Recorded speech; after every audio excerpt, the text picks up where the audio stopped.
Bueno, este presente trabajo aborda la problemática de la muerte del animal, uno de los puntos centrales justamente que atraviesa la obra de Derrida, el animal que luego estoy siguiendo. El filósofo franco-argelino diagnostica cómo a lo largo del discurso filosófico de Occidente le ha sido negada la muerte, ¿no?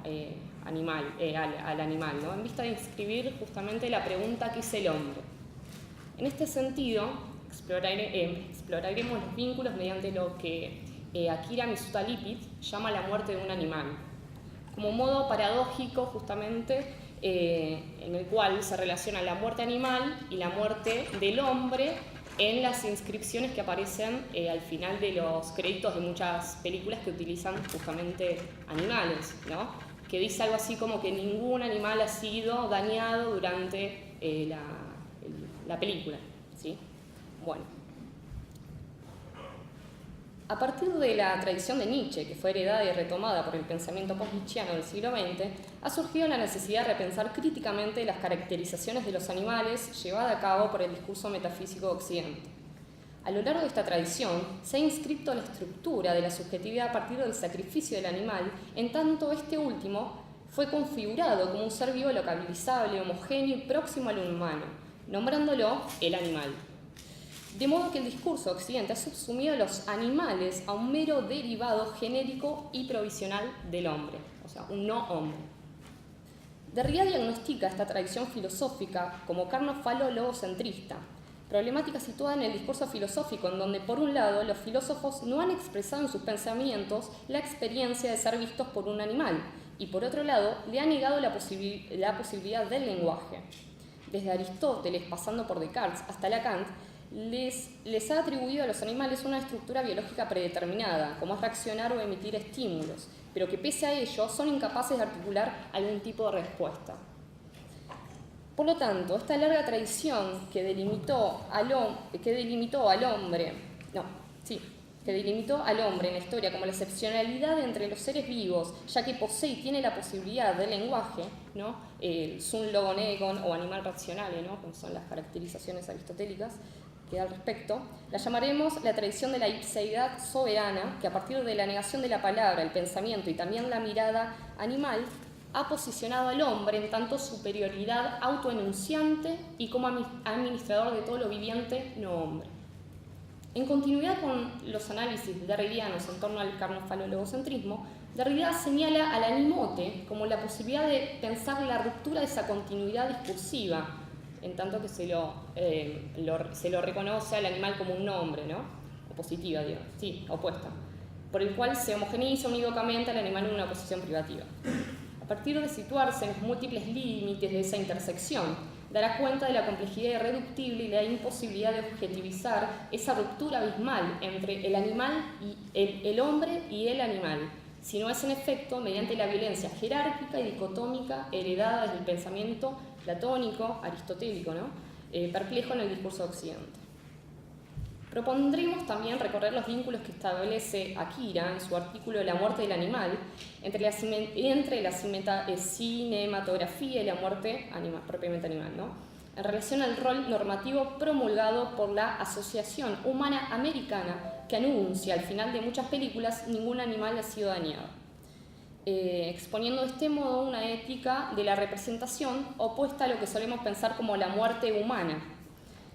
Esta lógica paradojal de la muerte animal será pensado como el parergón, ¿no? En tanto el aviso se determinará a través de un doble movimiento. En el adentro de la película se representan diferentes tipos de violencias y muertes hacia los animales, y en el afuera se busca proteger y garantizar, ¿no?, a esos animales.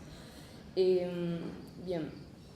Ubicándose en efecto en el umbral desde donde encuadra distintamente la ficción y del hecho, ¿no?, respecto a la carga de responsabilidad ética externa que subyace a la violencia producida al interior del rodaje.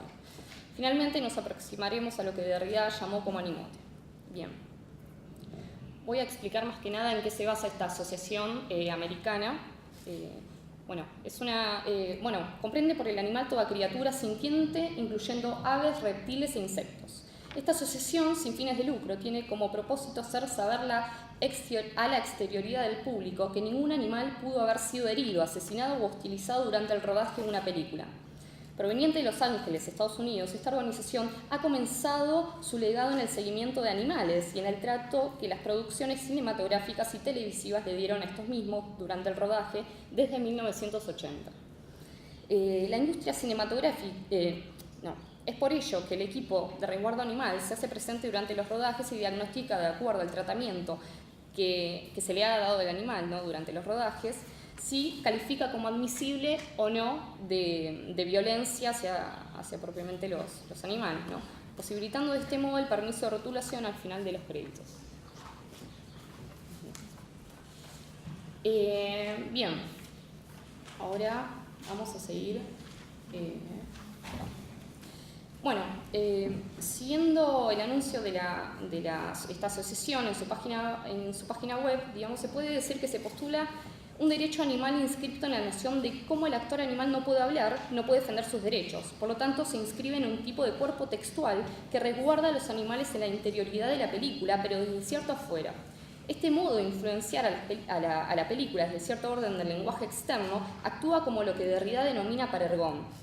Consideremos el parergón como un marco que encuadra y define la película. Es un espaciamiento que ocurre dentro y fuera de la película y que a la vez permite el tránsito de la audiencia desde la narrativa de la secuencia cinematográfica y ficcional hacia el orden del lenguaje exterior, ¿sí? El parergón no es ajeno a la película, afecta al interior de cierto afuera, acercando ese distanciamiento externo, ¿no?, entre lo que es ficción y lo que es realidad, hacia el encuadre del film, realzando el efecto en la audiencia debido al desplazamiento que se produce en la oikonomía de la realidad circundante. Diremos que el parergón es un lenguaje contaminado e híbrido, que desafía la ontología de la presencia y la semántica al no dejarse reducir a una simple oposición entre ficción y hecho, cine y ética. No es un espaciamiento producto de la imaginación y de la materialidad, más bien es la cripta espacial fantasmagórica, por lo tanto no dialectizable, que se produce al ponerse en contacto mediante este doble movimiento interior-exterior, tanto en la narrativa cinematográfica como en el lenguaje enunciativo. En articulación justamente con la posible violencia infligida hacia la figura del animal, ¿sí? Voy a dar un ejemplo, ¿no?, de cómo las controversias que traen pensar justamente esta división entre lo ficcional y lo real, ¿no? Una de las películas justamente en este sentido, ¿no?, como que no basta dividir tajantemente entre lo real y lo ficcional, porque vemos que durante muchos rodajes se han producido realmente daños y hasta muertes, ¿no? Un caso es el de la película La carga de la brigada ligera, de 1936, en donde más de 50 caballos parecen estar heridos en el suelo, ¿no?, luego de haber tropezado durante el galope, mientras se filmaba un enfrentamiento bélico entre la caballería británica y la caballería rusa, ¿no? Esta escena fue rodada mediante la técnica V continua, ¿no? Insta en atar los pies de los animales a postes que se encuentran en el suelo para hacerlos tropezar repentina y violentamente. Dicho procedimiento provocó grandes lesiones en los caballos, ¿no?, produciéndole el asistimiento de veterinarios para sacrificarlos sin más, ¿sí? Entonces, frente a ello, damos cuenta justamente de las enormes controversias que hay en relación a la violencia o posibles muertes de los animales, en donde la distinción entre escena o fuera de escena colapsa, ¿sí? Un ejemplo destacado sería el requerimiento legal sobre el que ningún animal fue dañado, recae justamente en películas ficcionales y no en documentales, por ejemplo, ¿no? Un claro ejemplo es el de, no sé si conocen el documental de El hombre oso o Grizzly Man, algo así, en donde, cuenta la historia, ¿no? Es un ecologista fanático de los osos grizzly, pasó 14 veranos en los parques nacionales en Alaska y con el tiempo llegó como a tener cierta confianza y creyó que los animales también, ¿no? Treadwell, se llama Treadwell justamente, filmó sus logros y utilizó las imágenes para llamar la atención sobre su particularidad situación en Estados Unidos, porque lo querían justamente, lo querían expulsar, que no vuelva a los parques nacionales porque era peligroso tanto para él como para los animales. Y vimos que en el final algo de eso sucedió porque, él murió.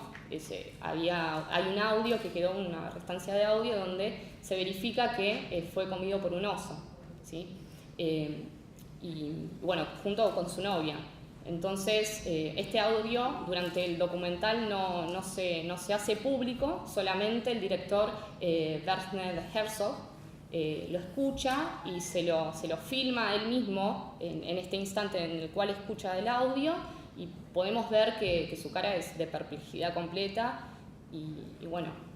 Pero sin embargo, yo creo que en el documental no se hace hincapié a las disecciones que se habrá hecho entre los osos, digamos, porque creo que justamente para recuperar los restos, por así decirlo, de Treadwell, habrá que justamente haber diseccionado a una gran cantidad de osos para dar cuenta de cuál había sido el oso culpable, ¿no? Y bueno, eso no aparece en el documental. Solamente aparece alguien que está a cargo de los parques nacionales y que menciona así que justamente se lo asesinó al oso culpable. Entonces, sin embargo, esto es interesante ver cómo que en los documentales no se acude a esta noción de que ningún animal fue dañado cuando justamente vemos que ese oso fue asesinado, o sea, matado, ¿no? Para recuperar el cuerpo de Treadwell.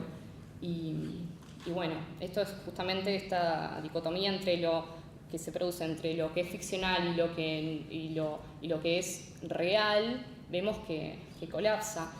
Otro caso es la de, no sé, la película El Cuervo, que trabaja Brandon Lee, donde justamente él durante el rodaje, su personaje, ¿no? Que era, no recuerdo el nombre del personaje, pero bueno, interpreta a alguien que ha sido, que sí, falleció de una forma muy trágica. Y bueno, y vemos que durante el rodaje, tanto a quien interpreta como el actor, que es Brandon Lee, fallece.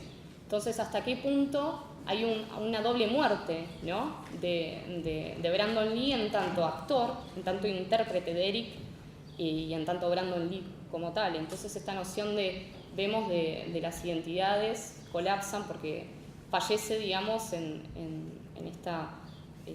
sí, fallece dentro de la película y a la vez fuera de la película, pero durante la película. Entonces, ahí cómo establecer el límite entre lo real y lo ficcional, ¿no? Entonces, ahí es una de las grandes paradojas que se producen entre estas nociones de las muertes, ¿no? Y no sé si...